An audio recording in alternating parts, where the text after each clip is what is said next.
Welcome to the Third Man Up podcast, your one-stop shop for the serious and not so serious side of Australian sports. Join the lads as they discuss what's going on in the world of sport and preview all of this weekend's action.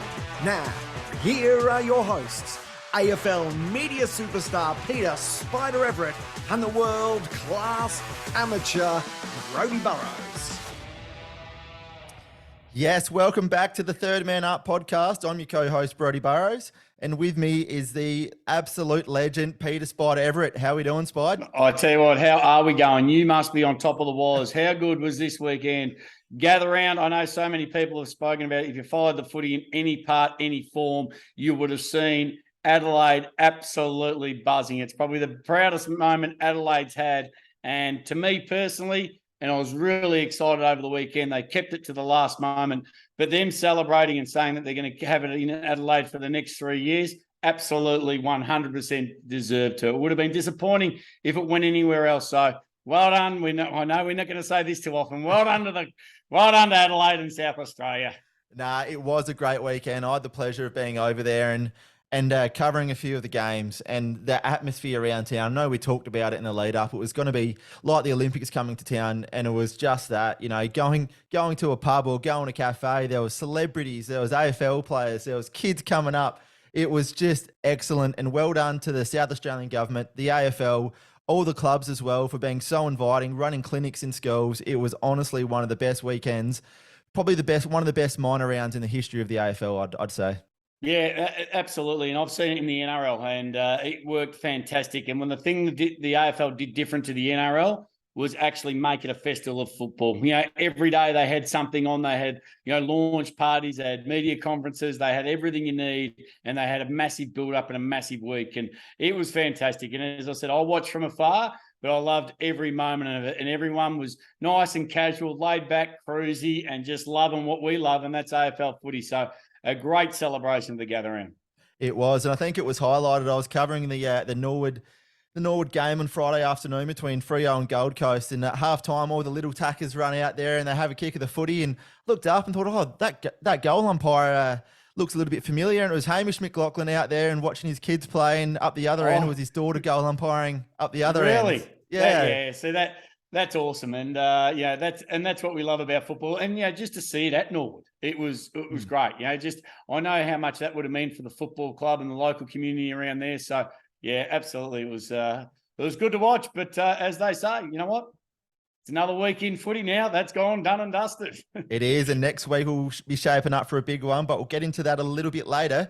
So, Spide, your tips have been going a little bit. How you going the last few weeks? How do we go this week? Yeah, 6 out of 9, which I didn't think too bad. Of course, probably the biggest ones I missed, the Bombers against Melbourne. The Bombers were fantastic. I saw them the week before, and, the Saints challenged them, and then the Bombers come out and just go bang against the side that probably dropped the $1.50, $2 into favouritism over the last couple of weeks, Melbourne. So that was a highlight for all the Bomber fans out there, which just sets up this Anzac Day clash as a classic. And the other one, I was really impressed with Adelaide. I couldn't believe them. They opened it up. And if you want a side to come out there and party and open it up the way they did, their first quarter was the best first quarter of footy I've seen for a long, long time. And, I thought they won't get near the Blues. I thought the Blues are going to be too big, too strong. And Adelaide just absolutely pulled their pants down. It was unbelievable, wasn't it? Like at quarter time, I was like, man, they're going to win by 150 points. Carlton didn't even look like getting close to it. No, they didn't. And I had the pleasure of sort of being right on top of this game. And looking down, you could really see the Crows just absolutely swarm the play with the ball. Like, they just completely overwhelm them. And you see it sometimes, they'll have 3 blokes going for the ball. They get a handball out. There's another 3 blokes going for that fella. And it's probably reminiscent of Fremantle in 2014-15 under Ross Lyon and even the Saints before that, where they just hunt the ball carrier, and then when they are clear, they still feel like they're under pressure, so they turn the ball straight over to the Crows. And what I love about this is the older blokes like Big Tex Walker, he's just on cloud 9. It's not all on his shoulders anymore. No. All he has to do is play a role, kick a couple of goals. He's marking the footy better. He's kicking. He's just like, you know what, this is a young man's game. but they're keeping me alive. They keep me enthusiastic and keep me in it. So, yeah, them. And the other one I thought over the weekend, and we'll get to yours, was I thought, the Pies and the Saints, that was a cracker. To finish off on that game, it was good. The last 2 minutes, there's still 3 goals in it. And then they kicked 2 quick ones, 30 seconds to go. Anything could have happened. And when the Saints pumped it back into forward 50, I just thinking of that 2005, Leo Barry, you're a superstar.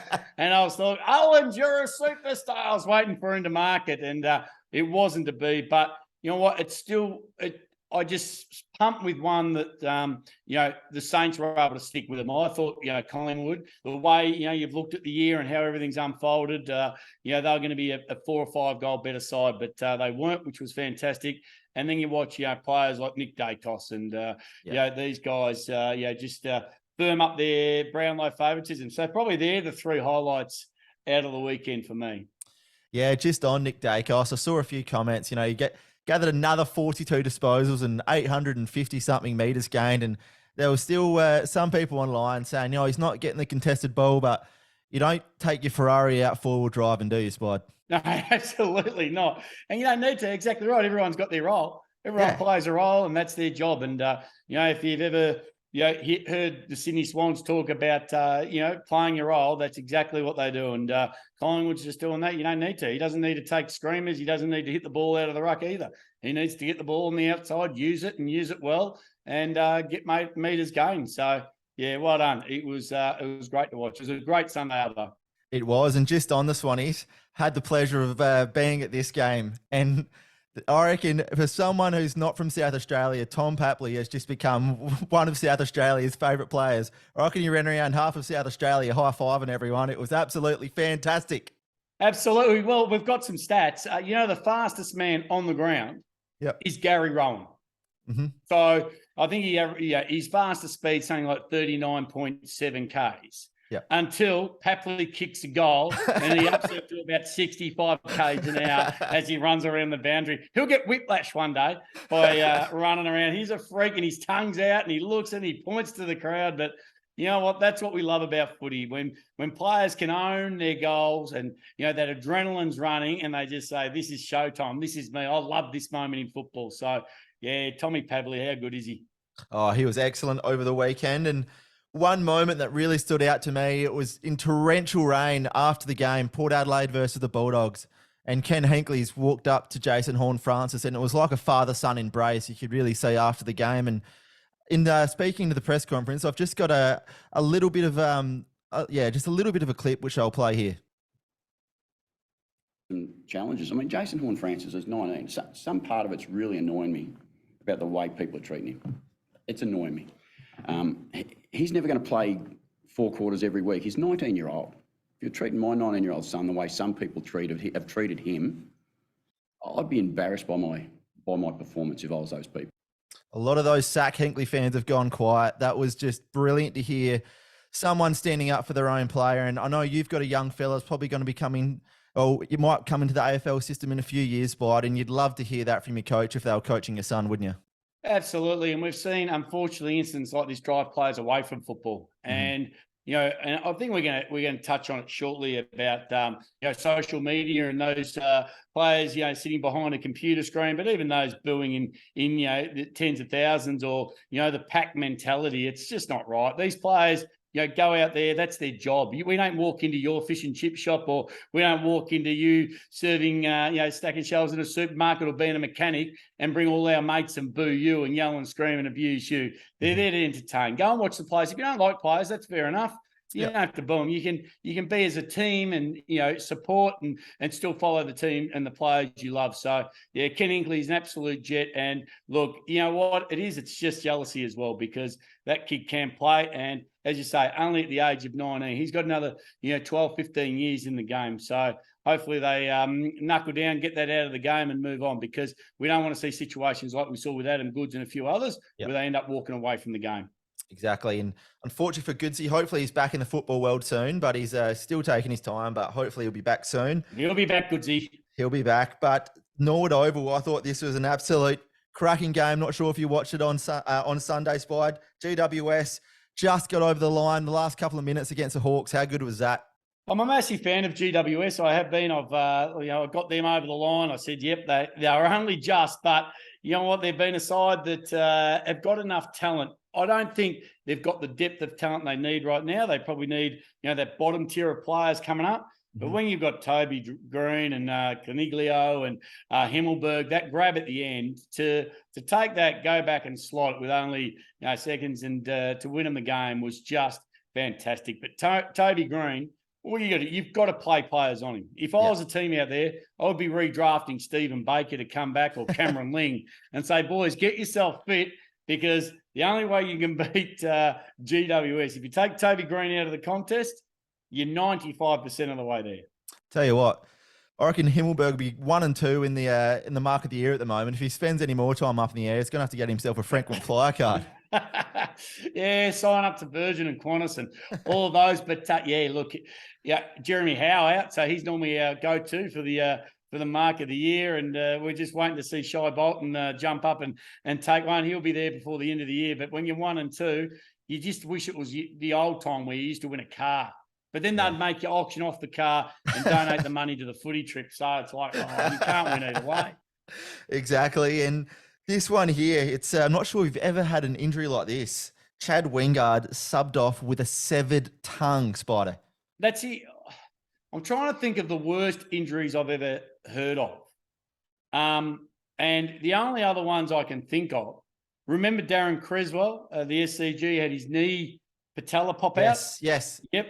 That Peter Volandis, I reckon he either got hit or bit on the lower region. Yeah. And it blew up and it looked like Barnaby Joyce. Like he blew up like it was horrendous. But they're the only two. They're probably the most kind of bizarre, weird injuries I've really heard of. I reckon Scotty Thompson ruptured a testicle a few years ago. Yeah. I think that was the other one I probably wouldn't like either. But no, geez, a severed tongue. Be good. Like what? But the rumor is he doesn't wear a mouth guard. See, I never wore a mouth guard. I just chewed chewy, and you couldn't talk with a mouth guard, so that's no good to anyone if you're offering a little bit of feedback and encouragement to the opposition and the umpires. So I always never carried a mouth guard, but it just goes to show it's absolutely worthwhile having a mouth guard if your teeth are going to go through your tongue. It would have been horrific. And worst thing about tongues, it takes you out for the rest of the week too. You can't talk, can't eat. It's an absolute pain in the you-know-what. Yeah, having tomato soup for the rest of the week. Exactly. And Gold Coast and Freo, mate, I was at this game and covering it, and in the presses after, and Stewie Jew was a pretty dejected and pretty frustrated man afterwards. Well, you saw him at the end of the game, didn't you? He just swore through his book pretty much and said, walk straight off. He walked straight into the rooms. And look, it's going to be interesting with Stewie. And, I'm on the Gold Coast at the moment. And, there's a lot of speculation around where he's at and what he's entitled over the next couple of weeks. And I think this game's a very important one for him, North Melbourne, because they've got a list that should be better than what they're doing. Yeah, they've struggled. They started last year exactly the same, very badly, and come back. You just can't keep doing that. If you want to play finals, you've got to start well. And it's not just playing final, it's beating teams. Like they should have beaten Fremantle on the weekend. You don't allow Fremantle back in. So It's those mental lapses that you cannot afford to have.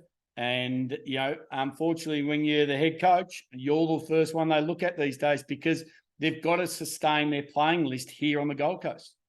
Yeah, I was sitting next to the bloke in the press conference when he asked him why he stormed off, and I thought a microphone was going to come straight at his head. He wasn't real happy about the question, but you just got ready to duck yourself. I did. I don't want to be taking on Stewie G. I reckon he's going to win that battle every day. He's a good fella, Stewie, but at the same time, you got to win games. That's the job. That's the job of a senior coach, and that's to get wins in the bank. And the last two games, we'll just quickly run over because pretty well went as expected. Brisbane 22-20, just beat North Melbourne. It was competitive first quarter, and then that was it for the rest of the game. Yeah, and then, the Lions were good. The Lions are very, very good at the moment. They've just got their mojo. They're sitting in a good pack, and I think for Danaher to kick a couple of bags a few weeks in a row, and then you also had a couple of others. Cameron's still there. They've got a lot of goal kickers. Yeah, and then Geelong 136 defeated West Coast 89, and I thought this is you can't take too much out of this. Half time, it looked like they were going to win by 150, and then West Coast won the last half. So what do you take out of it? Except for maybe Stengel's bad wrist injury, which could change things up over the next few weeks. Well, especially when I had Stengel to kick 2 goals in my multi. And Me too. That was my last leg. And I'm like, come on. Strap it up and get out there and just kick one. They're coming down like that quick. just sit in the square. Yeah. So that's the fun about it. Yeah, but hopefully he gets back. He'll be back in about 6 weeks, 6 to 8 weeks. Hopefully a speedy recovery. But yeah, those two teams just get the job done. Yeah, that was my last leg in my multi too. Had it all done, and unfortunately, I was hoping someone else might get a concussion. He could sneak back onto a forward pocket under someone else's name, but wasn't to be. We always hope, don't we? We always hope. We do, but we've got something serious to get into, Spy, don't we? It's something that you pointed out to me, and we're just going to play a little bit of audio of Latrell Mitchell and Cody Walker, who's they spoke out about some of the criticism and online just disgusting things that they've been copying over the last few weeks. I think we need to be more strict on our laws with social media and giving people an understanding that if you are going to say and put yourself out there to say it, then you should have to be accountable for what you say and the way you go about it. I think that's that tall poppy syndrome that we have in our country or in the world, is that a negative comment or a negative story is going to get more traction than a good, feel good, loving story. So it's obviously disappointing to hear that sort of stuff, and I think social media have a responsibility, because it not only affects you as an individual, it affects your family, your kids when they get a little bit older and they see this sort of stuff on whether it's social media or I don't know what the future holds in that aspect, but it doesn't just affect you, it affects your whole family and the people you hold close to your heart. So, I mean, I feel as though they do have a responsibility to change that aspect of social media. Yeah, Spide, what's your opinion? Well, we spoke about this last week, saying how there's no doubt that, even in the AFL, those two players, superstars in the NRL, we know Nicky Winmar's behind this. We've got Olympians, Indigenous Olympians saying, you know what, it's time to stamp out this through social media, all the bullying, all the racism, and there's no doubt they know how to find these people. They can find these people, and it needs to be the big tech companies of Instagram and TikTok and Facebook to start calling these people out and banning them from games and making an example of them. And it's really hard, but you do that early. Like players like LeBron James have had over 120,000 individual tweet messages about racism and, certain scenarios like that. You go through a whole list of players, and it's just disgusting that people can hide behind a computer screen and still get away with this in today's environment. So well done to Latrell and Cody, well done to Nicky Winmar. And we know that there's so many other players as well jumping on the bandwagon. So look, the AFL is fighting very hard for it, the NRL as well. But look, we can't control what people do, and they can't control what people do behind closed doors. The only thing we can do is start putting effort in and money in, and I suppose putting the people in place to be able to catch these people out. That's what I think. You need to start catching these people out. We know where the domains are. We can pinpoint what computer they're using. Well, let's knock on the door. Let's start knocking on the door, because these fans, and unfortunately they are fans, because they're only doing it because they know what they're talking about. So they follow the code. Yeah. So let's start banning them from one thing they love, and that's the teams they love. Yeah, exactly. And that was brought to us by codesports.com.au. And like you said, mate, it's just disgusting, and that it continues to happen. And you often see if there's a criminal case and there's been bullying, then the person that's been bullying him, if that person was to, if it gets that bad and they have no other way, out, and they commit suicide, the person who's bullying is charged, with a criminal offense. It should be no difference with things like this. And Latrell said that. He said there's going to be no doubt that one day a player will take their lives. Yeah. And, it's sad. And you could see absolutely this happening.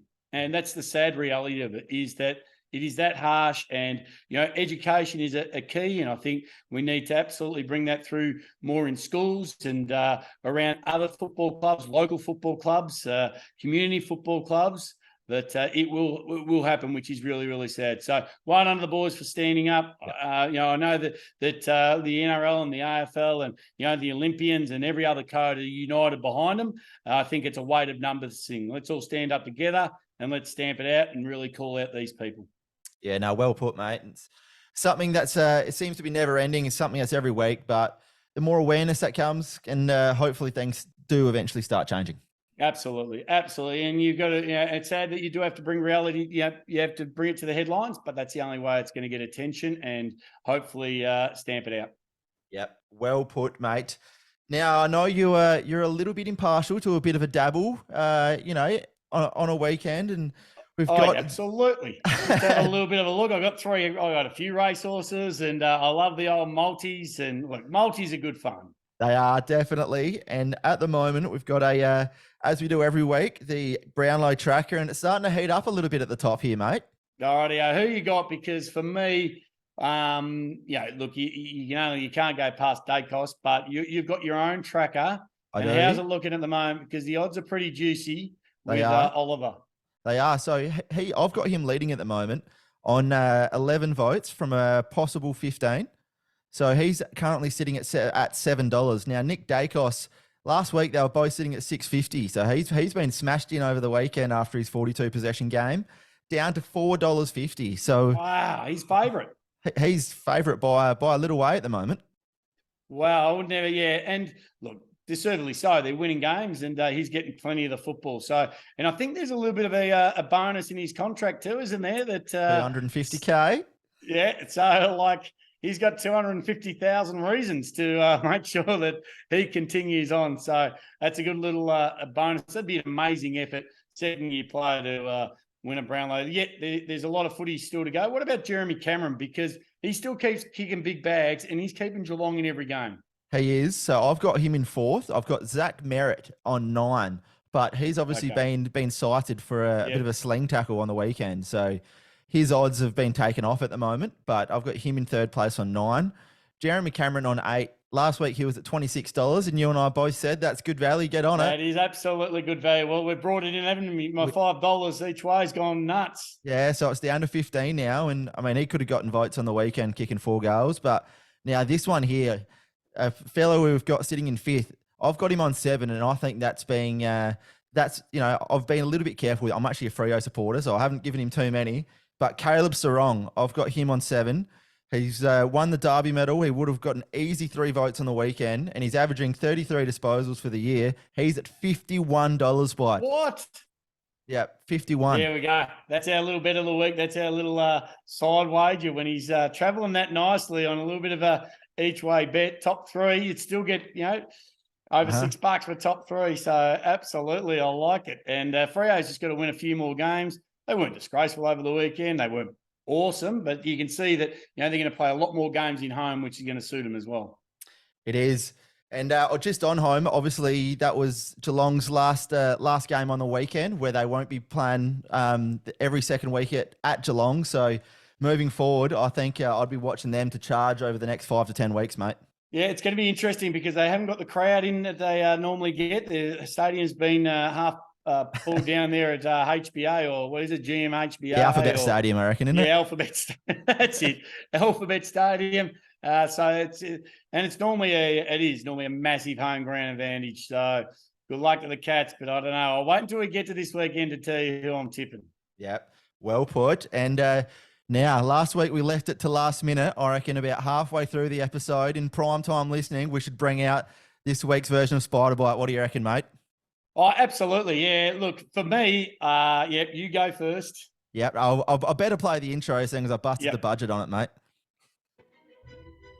It's that time of the week where we find out what's been grinding the big fella's gears. It's time for Spider Bites. Oh, for me this week, and look, we want to just say hello and well done to South Australia and the Gather Round, and they've got Live there this weekend, which is unbelievable. Like the winner can buy the second most. The winner of Live this weekend gets $6 million. Last year, the second dearest house in Adelaide sold for $6 million. So they can nearly buy Adelaide for the $38 million Liv is giving up, or $36 million or whatever they are giving up this weekend to play golf there. But they've got the State of Origin turning up. They've got all this. So well done, Adelaide. I'm going to get past Adelaide though. For me, this week, my highlight, and I just love the name, Gout Gout. Yep. A young Queenslander. He ran a couple of 100 metres. He did it in a world record time, quicker than Usain Bolt. Gout Gout, one of the greatest names of all time. If he could be running for Australia at the Olympics, I was a massive fan of Meow Meow. And I love the double namers. Like we were coached by Donald McDonald. We know Grace. Like all these great names around the world. Gout Gout has to be one of those. And to be able to win an Olympic gold for Australia in running would be absolutely huge. I was fortunate enough to play table tennis once against Meow Meow. How'd you go? She's actually very funny. She's hilarious. So I love the double names of Gout Gout, Meow Meow, Donald McDonald, all these double names. Alir. We need more. We need more of them. So Peters. They're everywhere. The name's so nice, you say it twice. Yeah, absolutely. Yeah. Those people without a last name, like Peter or Grace. Come on, get a last name at least. But we love all the double names. But I tell you what, that young runner from Queensland, Gout, have a look at him, 15-year-old that absolutely smoked the rest of the field, and he looks like an absolute gem. I watched him in a schoolboys competition, and it looked not fair. It did look like Usain Bolt up against a bunch of B graders, and I reckon if he started at the 200-meter mark and the rest started at 100, he still would have won. Yeah, he was a freak. It was fantastic. So, like the name. But anyway, there we go. That's my little spider bite for the weekend. Have a look at that one. We know the Olympics are here in 2032, and hopefully you can get a couple of Commonwealth Games in before then. Nah, that should be very exciting. And obviously you've got your spider bite and I've got my local legend. So I've been speaking to the old man because I thought, if he's played a fair few years of country footy, he's played about 600 games of country footy, and finally hung up the boots, the old fella. But I thought, 600 games, that is unbelievable. It is, and probably missed 100 due to suspension as well. So, what position was he did he specialise in? He was at backman. That would, if you're a forward, you might get a bit of an ear massage from behind, Spot. Oh, okay. So he thought everyone he had Sharon tattooed on the back of their head. Yeah. And he just kept punching it. Exactly. Unintentional, of course. No. Exactly right. Yeah. Just trying to get the football. And the story that his name's Bunny, his nickname's Bunny, and story that old Bunny was telling me was, anyway, they played a game one weekend, and I won't mention names or clubs. I'll keep it a little bit on the down low, but back in the days of the 80s, when there was a fight, she was an oldie and brawl, and you had the whole crowd yelling at you as you do. And anyway, a fight broke out, and anyway, the old man's going over, and there was a fella he was wearing a helmet, and he never used to wear a helmet. Not in the 80s. No way. This is a bit weird. Look, a bit more like one of those early airplane helmets that they used to wear. And he's going over and going to pull this fella off, and he's grabbed him by the helmet, and he's ripped up, and it just sounded like Velcro tearing off like that. Anyways, the thing under the chin. Yeah, but he's looked at the helmet, and it's a big clump of hair. The fella had got a plug during the week, and he's de-scalped him, the poor fella. That's it. Ripped out all the plugs. Yeah, ripped out the plugs, and he was sitting there standing with a left standing with a helmet and a bunch of hair, and obviously all the crowd was into it, yelling and carrying on. And then he reckons you could have heard a pin drop. You could have heard an absolute pin drop. And he's sitting there with this, and then just about every player from the opposition teams sitting there looking at him. And I think, put it this way, I think he copped it after that pretty well. But that was even my own team. If that was someone on my team, I would have been wetting myself laughing. Like just knowing you've gone out with a helmet on to secure the plugs, and then they all get ripped out. So I'm sure there's plenty of other stories like that happens in country and suburban football, but we might do one every couple of weeks. Don't want to overdo it, otherwise you might get in a bit of trouble, I reckon. Oh, absolutely. But no, we love suburban footy. We love local country footy, and look, you deserve to be on it if you're getting your plugs pulled out. You're wearing a helmet, absolutely. Like, for one, who gets plugs? And for two, who wears a helmet to get the plugs pulled out? Yeah, in the 80s as well. Yeah, in the 80s. But like you mentioned before, there's plenty of other sports going on around the world, mate. And I just want to have a little bit of a crack at the BCCI and the Indian cricket. Obviously, that pitch that they dished up in the third test, that was rated poor, and they took that to the ICC and got that overturned because they thought that was unfair. And of course, the ICC, with all the power and money coming from India, bowed down to it. And I thought that was just disgusting, Spide. Oh, look at the wickets we were playing on only a couple of months ago. You know what I like about this though is the fact that it starts then to put them into a position how we used to play cricket. Yep. You know, you grab your brothers or your sisters, you play a bit of backyard cricket. I remember Acco. I could never bowl Acco. You get me out on a pitch, I could never bowl him. Take him into the backyard where you got a couple of little divots and you don't know what's working where, and a half taped up tennis ball. Suddenly then it comes into play. So for me, the wickets when it comes professional, absolutely. But it does bring them all down to our level. I'd love to see a country team go out there and have a crack at them because you know what? That's what we're used to. Exactly. I reckon next time we come, we play in Perth or we play up at the Gabba, and it's a green top. We don't even mow it, and we pick 4 seamers capable of bowling 150k. Don't care whether they're from the country, whether they bowl beamers or whatever. Just bring them in and just hurt them. Yeah, just bang, bang, bang with a big Glenn McGrath run-up. Yes. Yeah. But back into the bit of footy, mate. Going to have a look at the top 8. Who's been your surprises and I guess your disappointments for the year so far? Yeah, look, at the moment, I think we're always going to sit there and look at Collingwood are always going to be up there. Yep. Saints and the Bombers for me. For those two to be up there really are surprising. And Adelaide to be in the top 8 too. So probably they're the 3 surprises at the moment. You just hope. I actually hope those 3 teams win enough games over the next 6 to 8 weeks to be able to secure their spot in the finals. I think it'd be great to see, the sides that are disappointing at the moment, the Tigers and the Western Bulldogs. Yeah. But I didn't have them I think I might have had Richmond right on the 8. I was weighing up between Port Adelaide and Richmond. I ended up going with Richmond, and I didn't have the Bulldogs making the 8. But neither. The Bulldogs did look a lot better over the weekend. It'd be interesting how they go this weekend. So only a couple of surprises, but I think it's the depth of some of these teams. When the Gold Coast Suns are the 16th, Richmond's 15, Western Bulldogs 14. They're the 3 that you sit there and go, well, they should have been anywhere between 7 and 10. There's a lot of season to go, but they're probably the ones for me that have been disappointing. We know the Cats are going to start off slow, but come home. I'm not too worried about them, but they're the ones for me.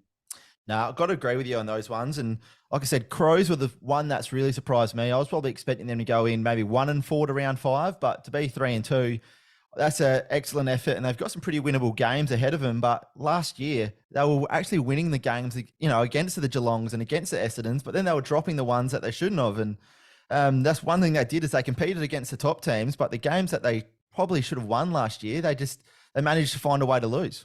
And that's the difference between a solid, consistent top 8 team and a side that just makes it. Yep. You get yourself prepared. You do all the homework during the week, to play your Collingwoods, to play your Melbournes, to play your Geelongs.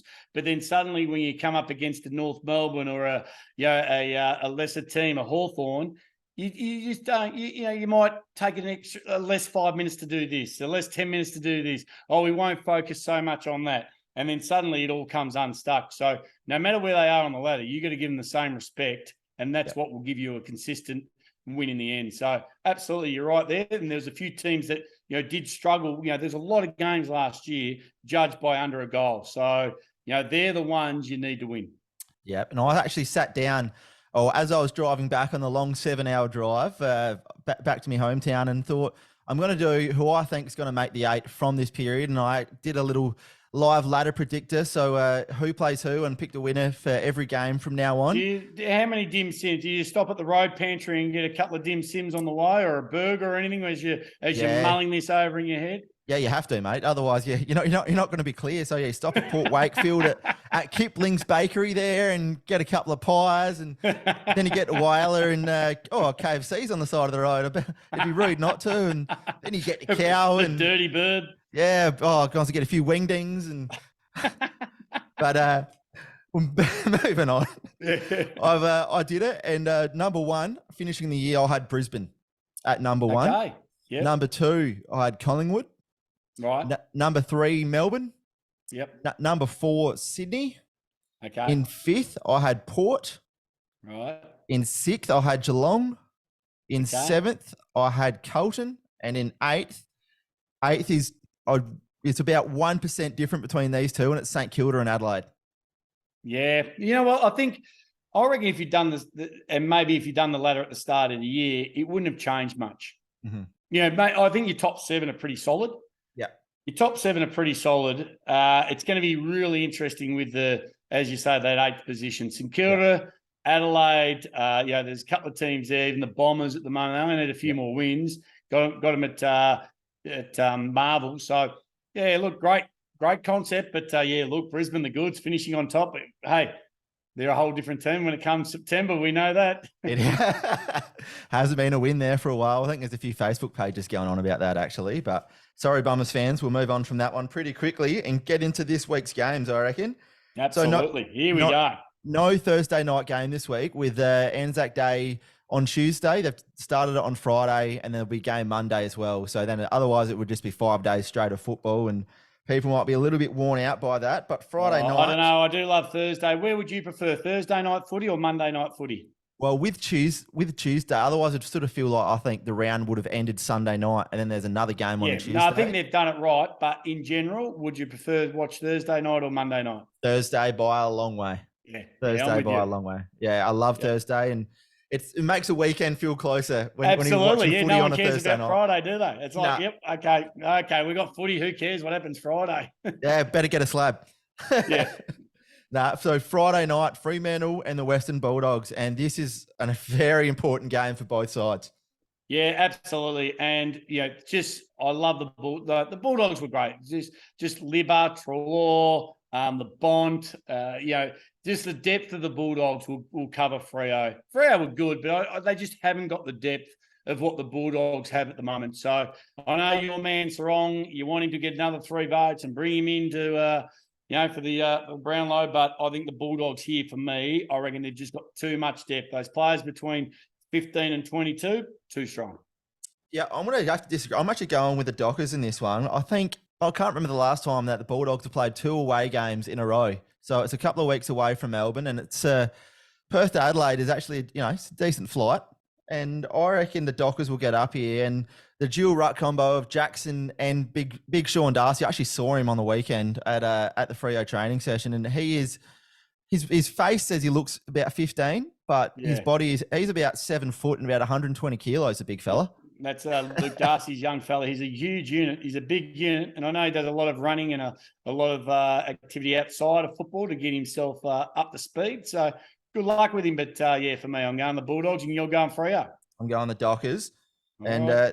this next one, I think we can sort of skip over pretty quickly. It's going to be Port Adelaide against West Coast. Hopefully West Coast have managed to find a couple of blokes playing Ammo's footy on They should have done Saturday. a bit of drafting through the streets of Adelaide over the weekend. They're there again. So, hey, boys, can you just grow a mow and try and look like this bloke and we'll put you in the forward pocket?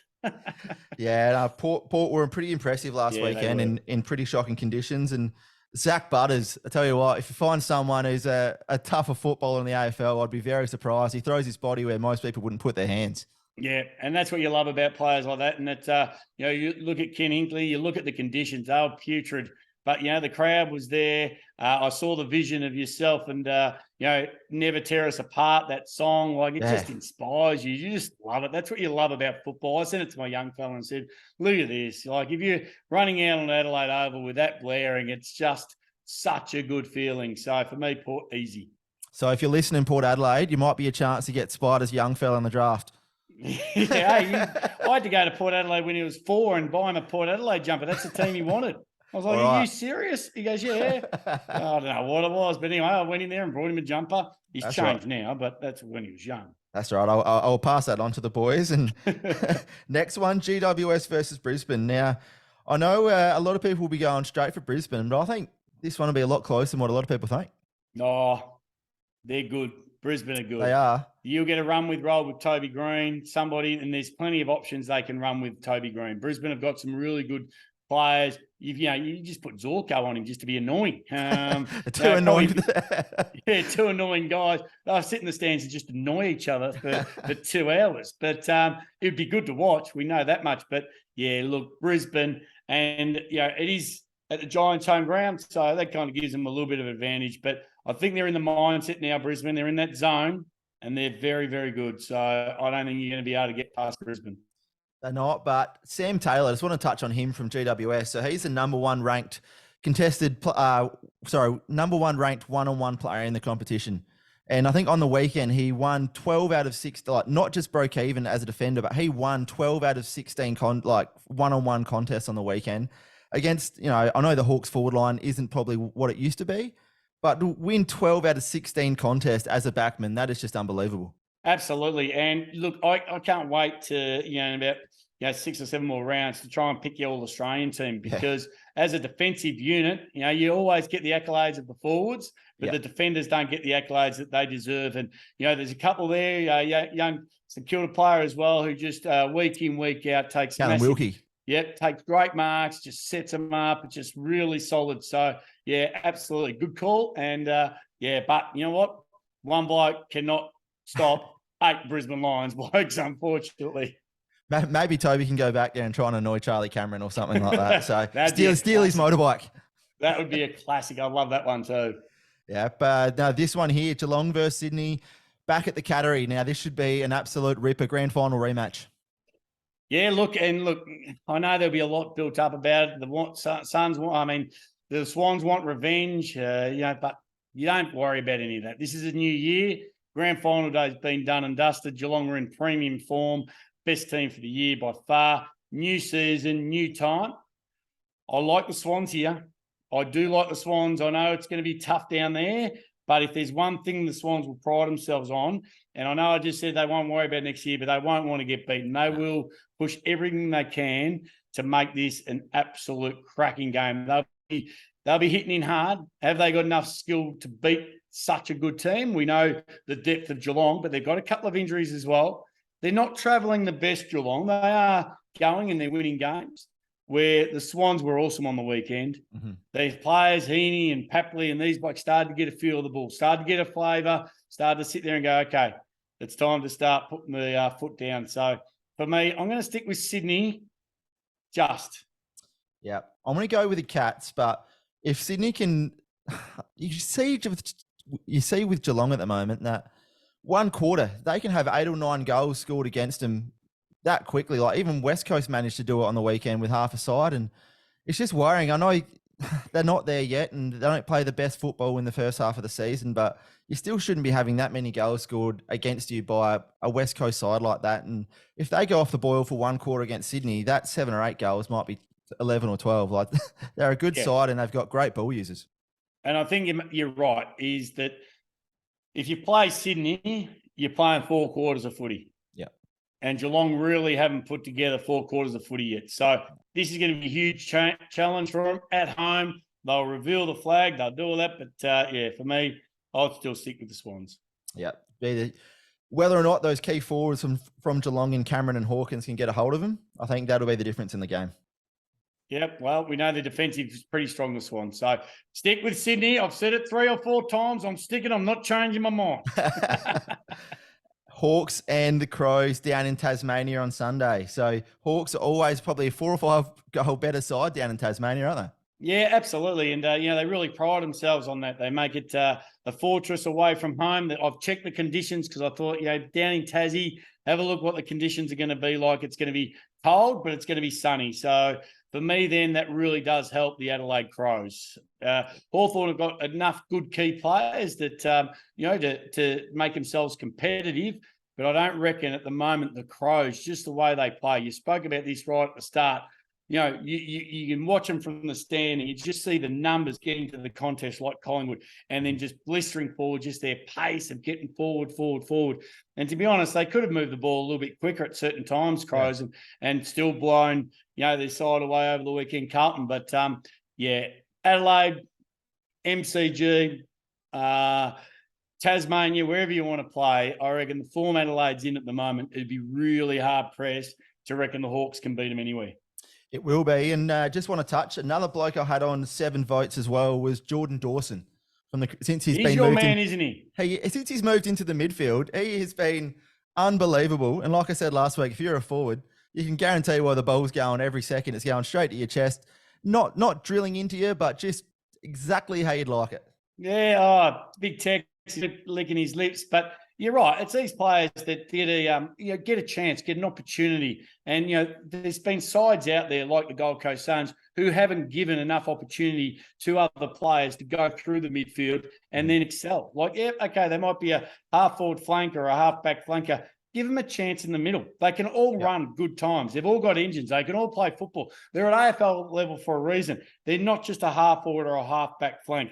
I love seeing players go through the middle of the ground. He never really went through the middle of the ground. Now he's a gun midfielder. Stringer, we know how good he is when he goes in the middle of the ground. So I reckon if you give these players opportunity to be able to rotate, it gives them license, gives them belief, and then it actually shows you what they can do. They'll find their style. They're not all in and under players. Some are outside players. Whatever their role is, just make sure you haven't got 3 outside players in at one time. Pretty easy. I should coach. You should. Next game. Now, this one here, Carlton versus St Kilda. This one's going to be on for young and old, isn't it? Yeah, this is going to be another really good game. I'm really looking forward to this one. Carlton, as we said, I thought they got a bit shell-shocked on the weekend. The Crows come out and really showed them up. And on the other hand, I thought the Saints really challenged well. They held Collingwood to what they wanted to. They didn't get away. They got away by 3 or 4 goals. Saints were able to get back in the last couple of minutes. A few people say junk time, but hey, they still only lost by a goal, and they're always in there. They're always pressing. And the Saints made a lot of mistakes too. There were some opportunities there that they could have really opened up and been a lot closer than the 18 points with a few minutes to go. So for me, look, I reckon, I've got mad Carlton mates. They're everywhere. They come out of the woodwork. So I'd love to see the Saints win. I reckon they can. It's going to be a really good challenge for them. But again, as long as the young blokes don't lose sight of that self-belief that they've had, the run, still take the game on, you'll make mistakes. Totally different to what Rossi Lions used to, but defensively, they're still very, very solid. So for me, if the defence can stand up, and we always talk about the Carlton forwards, if the Saints defence can stand up, they'll win this game. Yep, and just on the Saints, I had a look in the coach's box next to Rossi Lyon. Geez, there's some pretty handy assistant coaches there as well. Corey Enright, Robert Harvey. Lenny Hayes. Absolutely. Corey Enright's been a really big inclusion for him. Robert Harvey and Lenny Hayes gave it away. He was just on his farm in New South Wales after he had a time at GWS, and Rossi Lyon got him back. So I actually think that in a few years, Lenny Hayes will take over and be the senior coach. That's kind of how it feels. But when you've got the 3 cracking players. I'd hate to have seen their salary cap around about 2002 when they were all on massive coins. Yeah. Who's got the highest salary cap in the AFL and in the players department for the assistant coaches? And the Saints would be right up there. Yeah, they would be. Now, this next one, I think Gold Coast versus North Melbourne at Heritage Bank Stadium. Gold Coast don't just have to win this. They have to make a statement here. They do. And look, I've tried to chat with Stewie during the week, and he's not giving much. He's keeping quiet. Everything's close to his chest. And, there's certain sides you don't really want to play, and that's Clarko coming up to Queensland, with his North Melbourne team, because North Melbourne and Clarko will look at this as a real challenge. This is a grand final or a final. This is a final for North Melbourne. They're not going to have too many opportunities where they get a chance to have a real good crack, down on confidence against a team that's down on confidence, away from home, so it gives you even that bigger challenge, and then go home with 4 points and then really hurt an opposition on the ladder and throughout the media. So Clarko will find this a driving force. Will they be able to get up? You know what? I've backed the Suns for the last 4 weeks, and I'm just going who I've circled, and I could write why the Suns will win, and I'm going with who I circled, and that is North Melbourne. Yeah, right. Yeah, that's a big one. I don't know why, how, but I'm circling North Melbourne because I've lost a lot of faith in the Suns. Yeah. No, their last half last weekend, it was, I know they're down Ruckman. I know they were down Jared Witts, but the way they were just dominated last weekend in that last half, Freo just run over the top. And I guess at times it probably looked like a bit of a training drill, which is something that Stewie G obviously coaches against. You know, they're usually quite a high pressure side and run hard forward and back. But that last half on the weekend, obviously when you leave that door ajar at half time for a side to come back, more than often, it'll come back to bite you. Yeah, absolutely. And you know what was worse is that it was at Norwood. So a really skinny oval, a tough oval without the big wings. If they had the big wings, Freo would have won by 6 goals. They just outran them, outpaced them. And, you saw Freo kicking out to the wing and, the short boundary got them a couple of times. But if that boundary was another 10 or 15 metres out, they were gone. They were absolutely gone. So, it's going to be a real big challenge. Hopefully people get out there at Heritage Bank Stadium and support the Suns. But, North Melbourne, big challenge. I'm going to back them. Nah, I'm going to back in the Suns this weekend. I'm going to back him in by 40+. What? Yeah, Stewie Joe's going to fire him up. Trust me, I was in that presser with Stewie after the game. I could see the steam coming out of his ears. You're still scarred from it. You think, oh my God. I am, especially when the fella next to me, he piped up and asked, "Oh, why'd you leave the oval so quickly?" I thought the microphone was going to come straight back over my head. So, I'm going the Suns by 40+ this week, and I reckon they've copped a hammering by Stewie all week.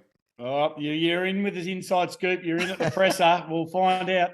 Well, we'll see. Now, this one, MCG, Monday afternoon, Melbourne versus Richmond. Melbourne, disappointing last weekend. Richmond, disappointing last weekend. And just want to touch on Richmond. Now, that game against the Swans, there was a few incidents, and Dimmer mentioned it in the press conference afterwards. It's that fake toughness where you'll bump a bloke as they're trying to get up, and then when the hard ball's there to be won, you'll take a few backward steps. Yeah. And look, Dimmer, he's good like that. He'll call players out, and he's right. There's no use being tough and abusing blokes and having a crack at them over the fence and pushing and shoving if you're not prepared to put your head over the ball and get it when it really needs to go.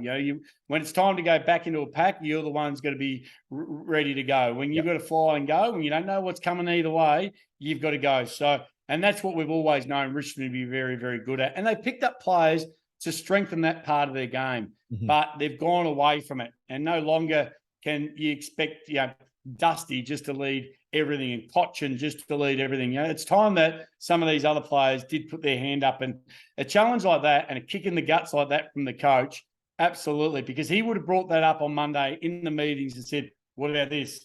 What about this? What about this? And if you're sitting there watching you just go 70%, all the players are watching, you don't do that again because you don't want to be brought up next Monday doing exactly the same. So good timing, but against a very, very good team, Melbourne. Melbourne weren't the greatest. I think, they've still got a lot of holes to fill, but I think, they're just hot, cold, hot, cold, hot, cold. They haven't found their consistent mojo yet. As soon as they do, we know they're going to play finals. I reckon they'll get over the Tigers. I think they will, but Richmond, they've proven to be a side that regardless of where they sit, they love the big stage. They absolutely love a big stage. So Monday afternoon, all eyes on them. I think this one's going to be a close one, but I am tipping Melbourne, but I think it's going to be a lot closer than what many expect, especially after obviously probably similar to Stewie G. I reckon the Tiger boys are going to cop a bit of a hammering throughout the week too. Yeah, and one thing this will be, it'll be a high-scoring game, which if you're going will be absolute cracker to watch. Monday afternoon, high-scoring game.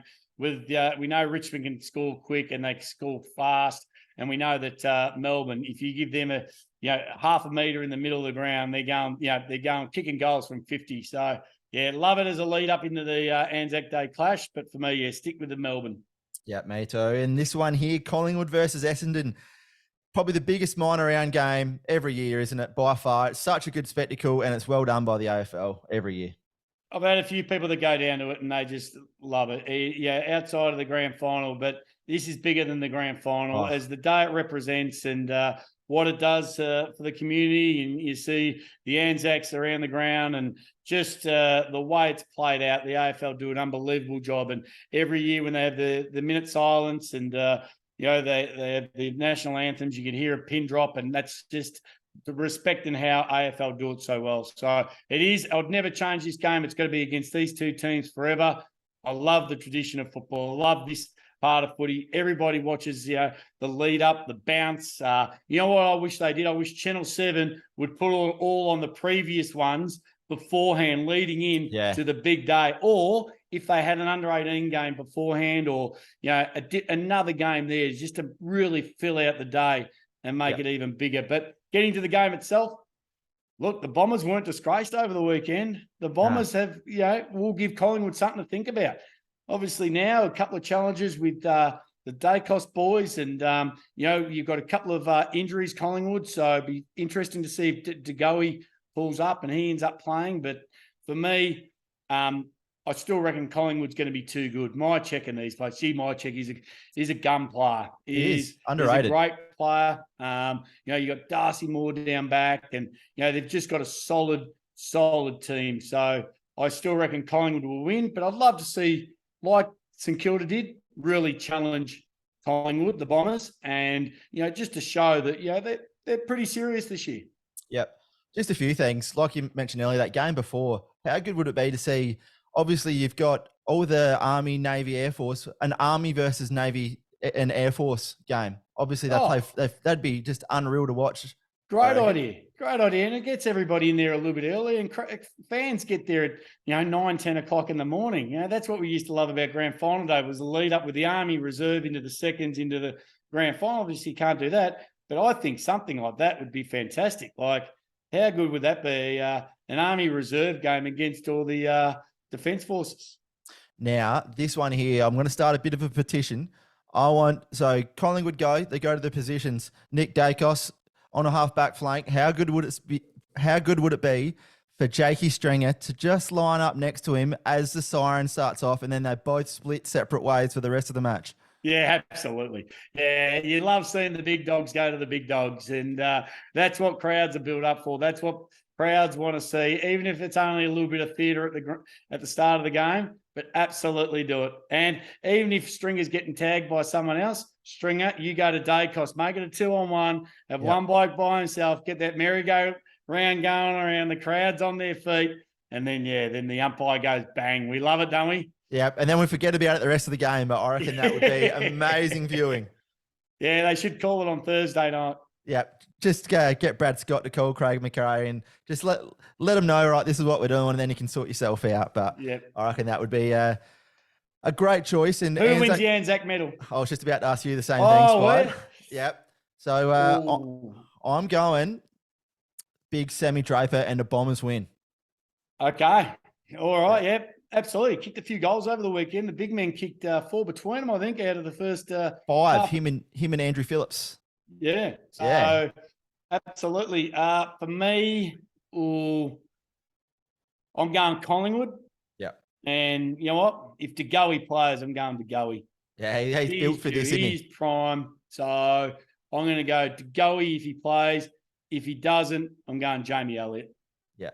Another fella. He loves a big stage, but I think if the Bombers are, I think probably 1 or 2 goals in or close to Collingwood in that at half time, I reckon they can run over the top of them, and especially with no ruckman. It sort of showed on the weekend that ruckman don't get any smaller as the game goes on, and saw it in the Gold Coast Freo. All year, haven't we? How important a ruckman is mid-year draft, worth their weight in gold. This value's just going up and up and up and up.